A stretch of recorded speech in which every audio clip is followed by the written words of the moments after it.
lahu ma taqaddama min dzambi. Turun ampunan Allah menghanguskan dosa-dosanya pada saat itu. Nih. Kadang-kadang siang baru diampuni, malam udah bawa dosa.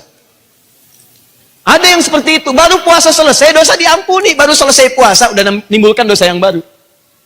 Alhamdulillah, teman-teman, kita sudah diampuni dosa kesempatan siang hari ini. Alhamdulillah, tidak seperti dia ya yang tidak puasa bersama kita. Sayang, tidak dapat ampunan Allah. Pindah palanya. Nah. Ya. Maka ketika Anda hadir di malam hari ada peluang yang ini. Apa kaitan dengan pembahasan tadi nama Ramadan? Lihat, kalimat qama qiyam disandingkan dengan Ramadan. Dan kalimat ini dihadirkan dengan ampunan dosa-dosa. Ghufira lahu ma taqaddama min dzambi. Kalau Anda hanya sekedar melihat tekstual, Anda mungkin bisa katakan ini kan cuma pemaknaan diampuni dosa. Tapi ulama bahasa membahas lebih dalam makna ini. Mereka katakan, makna ini seakan-akan memberikan kesan bahwa dalam Ramadan bukan sekedar ada nuansa terik membakar pada masa itu. Karena tidak setiap orang menunaikan puasa Ramadan dilakukan pada saat panas terik. Oleh karena itu kita menggunakan sistem hijriah. Saking adilnya Allah menggunakan hijriah, itu muter waktunya. Dulu mungkin panas, sekarang belum tentu, bisa dingin Pak. Karena hijriah itu memberikan kesempatan pada setiap musim untuk mendapatkan Ramadan. Bayangkan kalau mendapatkan Masehi. Hukum puasa hanya menggunakan Masehi. Maka yang musim panas, panas saja tiap waktu. Yang musim dingin, dingin aja. Di Indonesia nggak kerasa karena nggak ada musim panas, nggak ada musim dingin.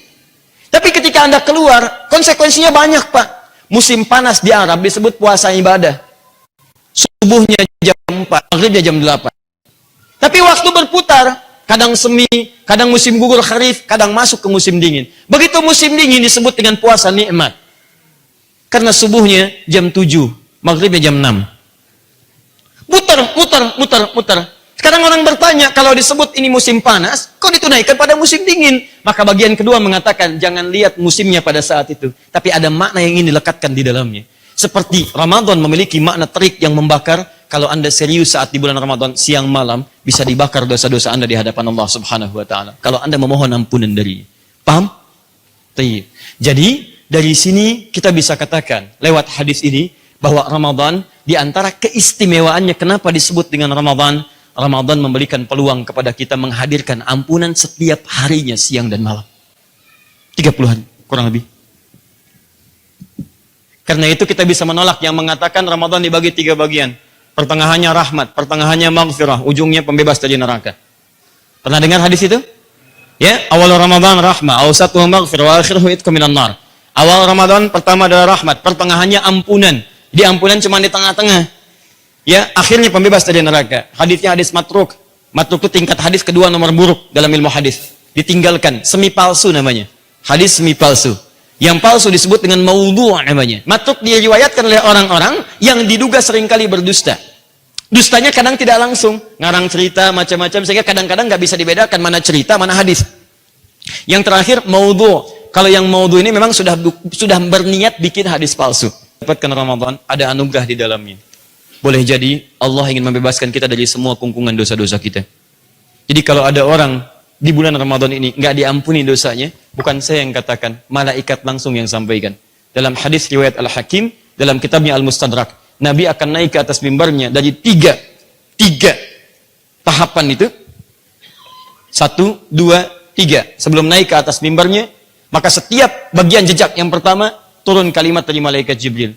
Lihat kalimat pertamanya, bu'dan. Di riwayat lain, raghima'an faranjulin liman adraka Ramadhan wa lam yughfar lahu. Akan dihinakan oleh Allah Subhanahu wa Ta'ala dan jauh dari kasih sayang Allah Subhanahu wa Ta'ala orang yang sudah mendapatkan Ramadan tapi tidak diampuni dosa-dosanya. Sayang. Kalau orang wafat gak dapat Ramadan, dia sudah meninggal, tapi antum hidup, dipilih oleh Allah dapat Ramadan, gak minta ampun, Anda butuh apa lagi? Tiap hari Allah ingin ampuni nih, yang belum minta ampun, malam saya tunggu. Malam gak minta ampun, siang lagi saya tunggu. Sampai 30 hari, gak taubat juga. Dengan cara apa lagi Allah maafkan dosa Anda? Keterlaluan. Yang palsu, semua ulama sepakat. Tidak boleh diamalkan. Haram mengamalkannya. Karena itu termasuk berdusta atas nama Rasulullah SAW. Rasulullah SAW sabda, "Man kadzaba alayya muta'ammidan falyatabawwa maq'adahu minan nar." Barang siapa yang berdusta atas namaku dengan sengaja, maka hendaklah ia mempersiapkan tempat duduknya dalam api neraka. Hati-hati, Pak. Dan subhanallah di Indonesia ini banyak berseliweran hadis palsu, Pak. Ini nanti nih sebelum Ramadan nih suka tersebar tuh hadis. Semoga diabaikan puasa orang yang belum minta maaf sama tetangganya, sama orang tuanya. Itu hadis tidak ada asalnya, Pak. Ya. Tidak ditemukan dalam kitab-kitab hadis manapun juga. Bahkan munculnya cuma di Indonesia doang. Tidak ada di tempat lain. Ya, sehingga ada kecurigaan yang bikinnya orang Indonesia ini. Nggak tahu siapa orangnya. Orang-orang yang tidak bertanggung jawab.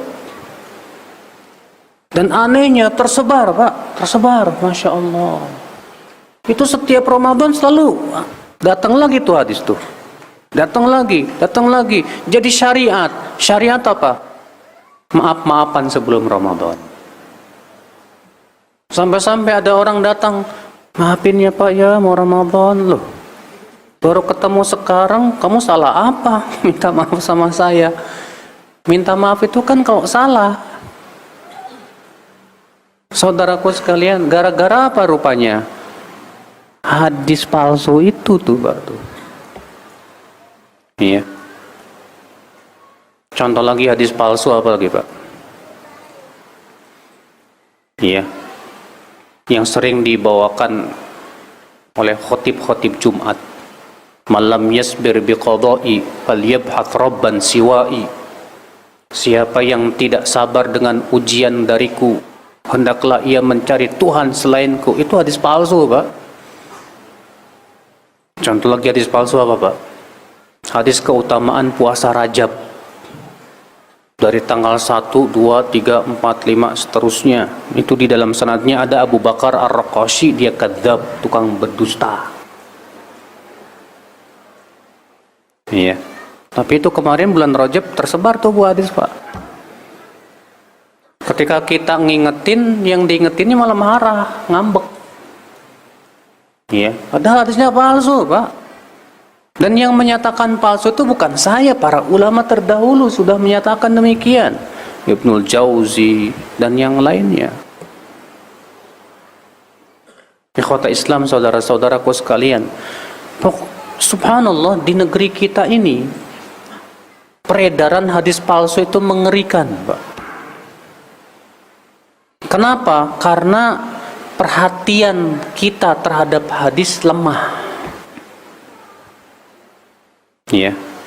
Lemah perhatian kita. Pengetahuan kita tentang hadis juga lemah. Kepedulian kita untuk memilah hadis dhaif apa tidak lemah juga, Pak. Akhirnya apa? Akhirnya hadis-hadis palsu itu bergentayangan dan bahkan akhirnya menjadi sebuah syariat.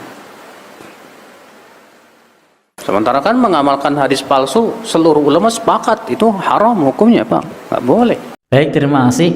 Memang ada banyak hadis yang palsu berseliweran di sekitar kita terkait Idul Adha, terkait Rajab, terkait Ramadan. Salah satu tandanya adalah memiliki keutamaan-keutamaan yang fantastis tanpa mencantumkan sanad, tanpa mencantumkan rawi. Bahkan saking palsunya dicari di kitab-kitab hadis palsu tidak ketemu. Nah, ini saking palsunya itu. Baik. Jadi tidak perlu untuk meyakini keyakinan-keyakinan yang disebarkan melalui medsos, tidak mencantumkan sanad, tidak mencantumkan rawi. Kalau kemudian mau menggunakan hadis, maka setidaknya bisa dilacak rawinya siapa. Hadis riwayat Imam Ahmad bisa dicari di kitab musnadnya beliau. Hadis riwayat Imam Turmudi bisa dicari. Hadis riwayat Imam Muslim bisa dicari. Tapi kalau al-hadis lenggolei nanti, nah nyarinya kemana? Maka ini salah satu indikator bahwa itu tidak ilmiah. Maka salah satu cara untuk mendeteksi adalah menanamkan keyakinan-keyakinan yang fantastis atau meyakinkan kesialan-kesialan yang tampaknya itu sangat mistis, maka itu biasanya hadis palsu. Barang siapa tidak menyebarkan kepada 5 orang maka hidupnya akan sial. Itu jelas hadis palsu. Barang siapa yang menyebarkan kepada sekian orang maka hidupnya akan penuh berkah dan akan mendapatkan rezeki yang berlimpah. Itu jelas hadis palsu. Baik. Jadi tidak perlu mempercayai hal-hal yang semacam itu, meskipun banyak berseliweran di sekitar kita. Biasakan ketika kita sebagai umat Islam, ketika kita beramal, maka yang terkait dengan masalah akidah, ibadah, itu dalilnya adalah Al-Quran dan hadis Nabi Shallallahu Alaihi Wasallam yang sahih, bukan kabar burung atau bukan usfuriyah. Jadi usfuriyah itu apa? Kabar burung, bukan kabar burung. Wallahu a'lam bishawab. Itu berarti Ustaz, kalau setiap anjuran yang bombastis, sekian itu rata-rata rata-rata berbohong. Barang siapa yang berpuasa 1 hari pahalanya sama dengan beribadah selama 700 tahun. Itu tidak bisa dipercaya, apalagi tidak ada rawinya, tidak ada sanad yang membawakan, sehingga tidak perlu dipercaya. Barang siapa yang membaca Al-Quran di kuburan maka akan mendapatkan sejumlah orang yang meninggal di sana. Andaikan hadis itu sahih, saya akan mengamalkannya di makam Sewu. Kenapa? Jumlah yang dikubur banyak. Kalau di makam sini rugi kan, yang dimakamkan sedikit, tapi yang di makam Sewu kan banyak. Baik, tetapi hadisnya tidak sahih. Allah a'lam bishawab.